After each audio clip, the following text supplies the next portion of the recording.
Hello, wrestling fans, and welcome to Step Through the Ropes, Volume 22.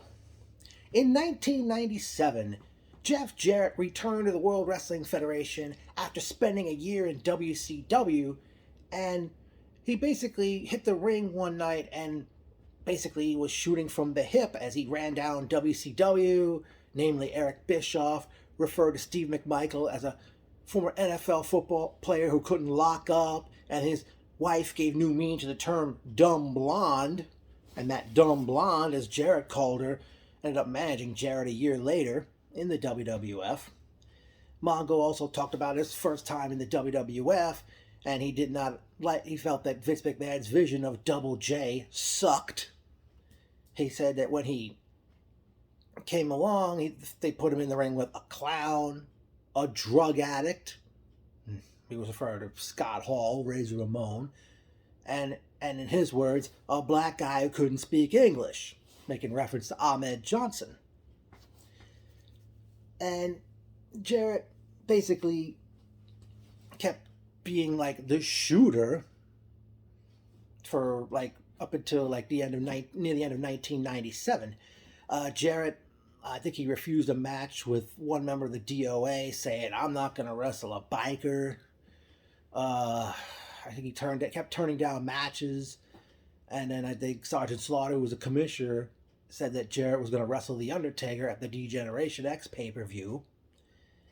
And I guess I forgot what really killed off the character, because Jarrett then was a part of Jim Cornette's NWA group, which was an angle that Vince Russo created, and Russo did it to prove to Cornette that it wouldn't get over.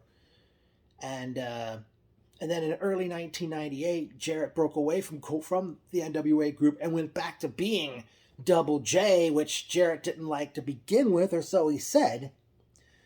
So I don't know, folks. Can we say that Jeff Jarrett was like a man who was like never happy with a character? But I also remember after he did come back, he did like sit-down interviews with Jim Ross, and he was talking about people that were on the WWF roster at the time, and Jarrett put down Steve Austin in that in-ring shoot promo for stealing from the Bible. But in a sit-down interview with Jim Ross, Jarrett referred to Shawn Michaels. He said to Jim Ross, "You said it best. It's a sophomore class," and called Triple H a tag along.